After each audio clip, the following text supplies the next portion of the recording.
Olá, Shalom. Vamos então aqui ao Pastor Rui Nascimento, para quem não viu os outros vídeos. E se você não viu e está entrando nesse vídeo de estudo de Romanos, então será necessário ver os outros 4 vídeos anteriores para pegar a sequência desse estudo. Então no vídeo anterior, no vídeo número 4, nós fomos até ao versículo, capítulo 1, até o versículo 26. Então nós vamos retomar no versículo 26, relembrando que anteriormente, o vídeo anterior, nós estávamos falando do que é que Paulo estava fazendo. Ele estava trazendo uma explanação, uma exposição do que é verdadeiramente, do que são as boas novas. Estava expondo para todos aqueles que tivessem acesso a essa carta, estava expondo as fraquezas do homem e o poder de Deus.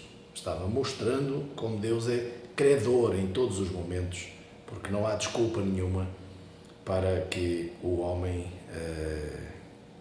não siga a direção que Deus lhe dá. E então o versículo 26, Paulo diz que, portanto, Deus os abandonou às paixões infames e até as suas mulheres mudaram o uso natural no que é contrário à natureza.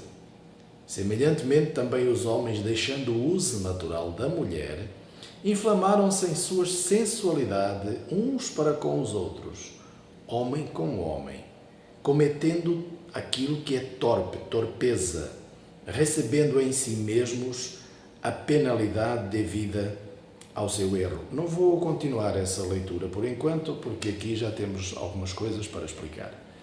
Então Paulo está explicando, está falando, que os homens abandonaram Deus, se entregaram às suas paixões, as paixões infames da carne e do corpo, aos desejos do sexo. Aqui explicitamente ele fala de sexo.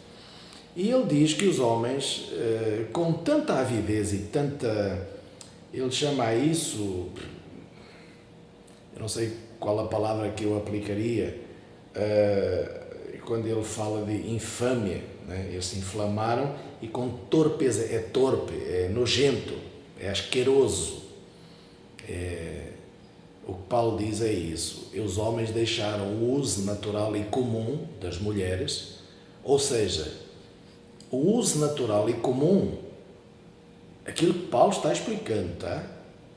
O que é natural e comum é um homem ter uma relação sexual com a esposa para, no princípio e em princípio, gerar vida, se reproduzir, como Deus falou no início. Junte-se o homem à sua mulher, sejam os dois uma só carne, e depois Deus fala para se multiplicarem na terra. Portanto, o mandamento que Deus dá aos homens é um mandamento de expansão, é um mandamento de encher a terra, povoar a terra. Ora bem, para que isso aconteça, tem que haver algo natural. E o que é natural é o homem ter uma relação com a esposa dentro do que é normal e natural. Há os meios, há os membros disponíveis para isso que Deus criou, tanto na mulher quanto no homem. Ora, o que é que o homem deixou como curso natural da mulher? Deixou de ter relação sexual natural para ter relação sexual anormal e que não é natural, seja relação sexual anal, por exemplo, não é natural. Não é possível. E quando um homem tem uma relação sexual anal com a sua esposa, esse homem está se sujando, está se contaminando tanto a ele quanto à esposa e está debochando de Deus. Ele está usando aquilo que Deus criou para os seus prazeres mundanos, imundos, sujos, e tão sujos que só sai sujeira mesmo por esse lugar. Então é impossível que pelo membro que Deus criou do homem, aonde sai o esperma, para colocar dentro do útero da esposa, aonde vai gerar vida, é impossível que saia vida por onde sai mortes, porque o ânus foi feito para a saída da morte. Tudo o que é morto no corpo, depois de ser retirada todo o nutriente do alimento, o que resta é o que não presta, é morto. E, portanto, o que é morto sai. E quando sai mortes. Ora, como é que o homem vai colocar vida no lugar de saída da morte? O esperma é vida.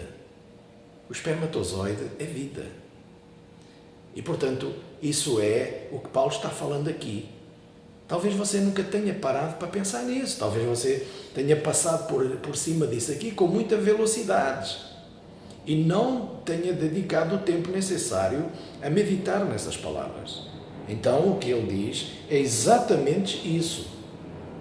Então, até as suas mulheres mudaram o uso natural e contrário à natureza.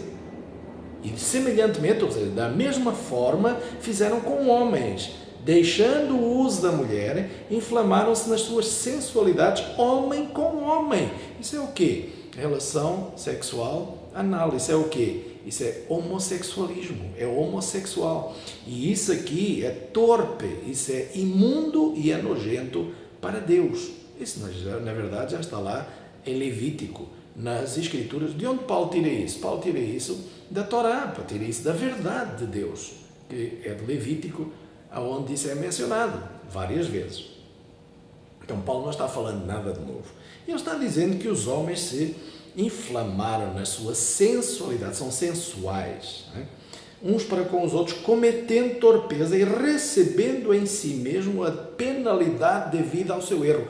Isso é errado e tem uma penalidade para isso. Tá? Então não venham com conversa em relação ao que se passa hoje, não há escapatória. Homossexualismo não é de Deus, nunca foi e nunca vai ser. Deus diz, na palavra dele, que ele tem uma penalidade para isso. E qual é a penalidade inicial? Fala Paulo. E como eles não se importaram de ter conhecimento de Deus, Deus os entregou a um sentimento pervertido para fazerem coisas inconvenientes. Eles estão cheios de toda a iniquidade, toda a prostituição, malícia, avareza, maldade, inveja, homicídio, contendas, engano, malignidade. Todos esses indivíduos que cometem todas essas torpezas e que são imundos aos olhos de Deus, Deus os abandonou. É o que está escrito aqui. Deus os abandonou, deixou eles se inflamarem, deixou eles se encherem de maldade e os abandonou às suas paixões. E, portanto, cometem essas iniquidades porque não se importaram de saber quem é Deus e o que é que Deus quer deles. Deus os abandonou. E esse povo está abandonado por Deus. Isso é o que Paulo está falando. E ele diz que eles são murmuradores, são detratores, aborrecedores de Deus, injuriadores, soberbos, presunçosos. Eles são inventores de mal, desobedientes aos pais, às mães, são nércios, infiéis nos contratos, sem afeição natural, irreconciliáveis, sem misericórdia. Embora tenham conhecimento da justiça de Deus, não somente as fazem, mas também aprovam aqueles que as praticam. Então veja que não somente o fazem, como também aprovam aqueles que o fazem. São pessoas sem nenhuma responsabilidade. Porque a pessoa, o que Paulo está falando é, a pessoa que não se importa com Deus e não quer saber de quem é Deus, faz qualquer coisa. É pessoa em quem você não pode confiar. São pessoas malignas, cheias de maldade, cheias de injúria.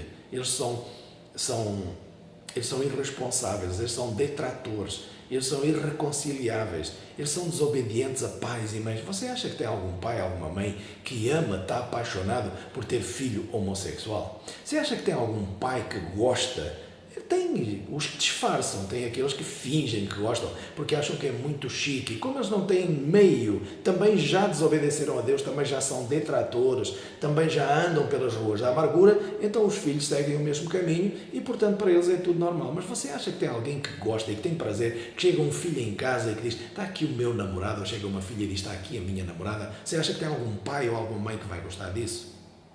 Isso é mortes. Todos os que procuram esse caminho procuram a morte. Eles não têm a mínima responsabilidade. Não têm a responsabilidade com as sociedades, não têm a responsabilidade com o futuro, não têm a responsabilidade com ninguém. Porquê? Porque eles não vão procriar. Eles não estão preocupados em melhorar o futuro do planeta. Porque eles deveriam de estar interessados em melhorar alguma coisa nesta Terra, uma vez que eles não vão ter nem filhos, nem netos, nem bisnetos. Vai acabar na geração deles o nome deles. Então é comer e beber, transar e acabou. Gozar a nível de gozo, não gozar e desfrutar da plenitude da vida, mas e se entregarem às suas paixões, se inflamarem uns com os outros e fazerem o que é de bom. Nada, não estão preocupados em produzir nada de bom. Porquê? Porque eles não vão ter que preparar um futuro para ninguém, porque eles não vão ter ninguém.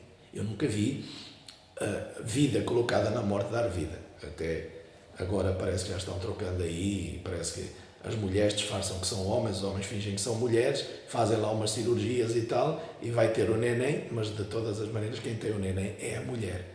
É a mulher que está disfarçada de homem, já tem uma barba, já tem não sei o quê, mas dentro dela tem lá o que Deus colocou e plantou lá dentro, que é um útero, porque não tem jeito de mudar isso. Enfim, o que Paulo está explicando aqui é que todas essas pessoas são pessoas que estão completamente fora daquilo que Deus traçou e planejou.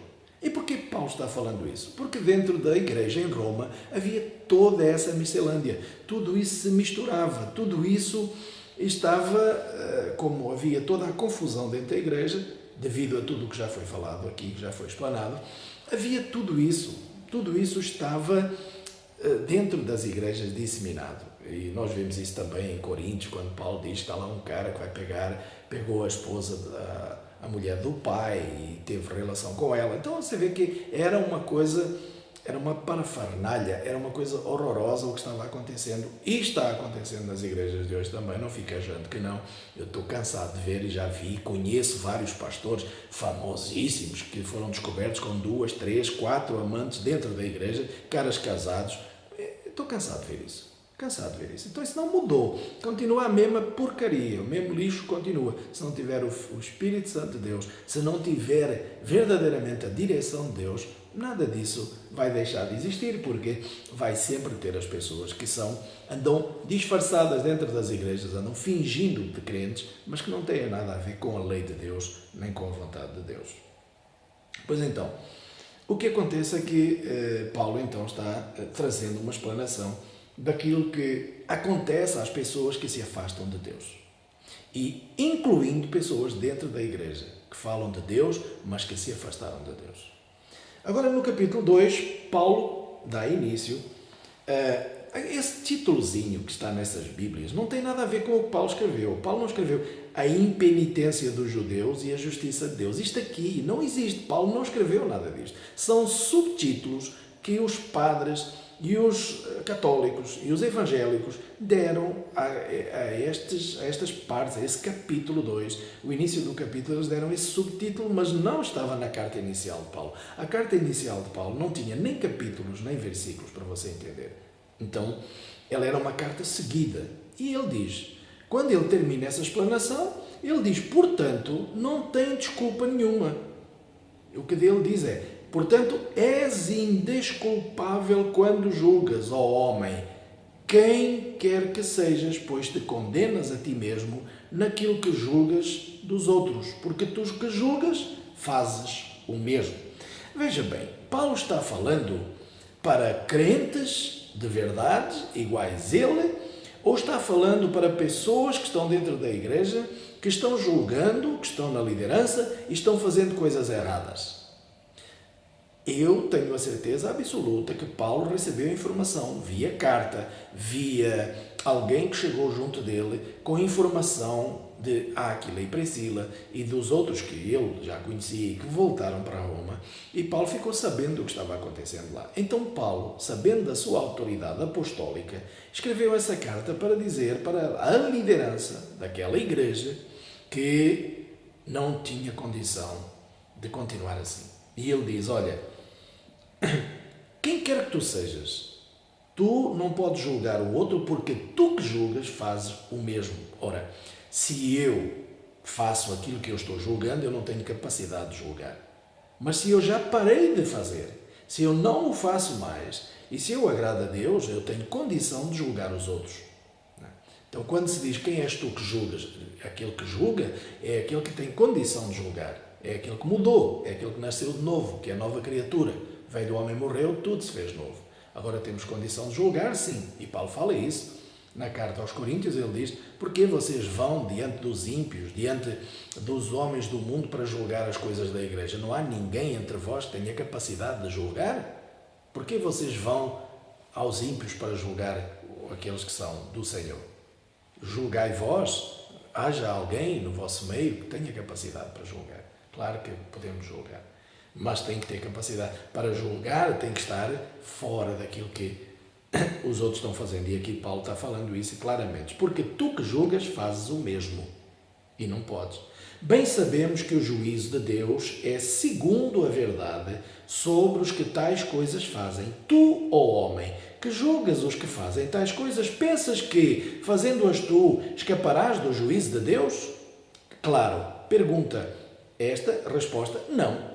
O que Paulo está dizendo é, se tu estás julgando os outros, mas tu estás fazendo, pensas que por seres líder estás isento do juízo de Deus? Não. Não. Ou desprezas tu as riquezas da bondade de Deus, a tolerância, a paciência, ignorando que a bondade de Deus te leva ao arrependimento? Então, a bondade de Deus me leva ao arrependimento, leva você ao arrependimento, nos leva ao arrependimento. Deus tem paciência, Deus espera que nós venhamos a nos arrepender. É o que Paulo está falando. Mas, segundo a tua dureza e coração impenitente, guardas e amontoas ira para ti no dia da ira e da manifestação do juízo de Deus. Deus recompensará a cada um segundo as suas obras. Ora, aqui temos já o primeiro ponto bem polémico mesmo, porque se você for em Gálatas, no capítulo 2, versículo 16, está escrito que ninguém é salvo pelas obras. Ora, aqui Paulo está dizendo, Deus recompensará cada um, quando? No dia do juízo. No dia do juízo, no dia da condenação ou da salvação. E Ele vai recompensar a cada um segundo as suas obras. Dará vida eterna aos que com perseverança em fazer o bem procuram glória, honra e imortalidade, incorrupção. Mas dará indignação e ira aos que são contenciosos e desobedientes à verdade e obedientes ao pecado. Ora, a iniquidade é pecado. Isto aqui, eles colocam palavras muito esquisitas para tentarem que você não entenda o que está sendo falado. Não é? O que Paulo está dizendo é que Deus recompensará a cada um segundo as suas obras. Ora, em Gálatas 2:16 diz, sabemos que o homem não é justificado pelas obras da lei, mas pela fé no Messias Yeshua. Também cremos que o Messias Yeshua,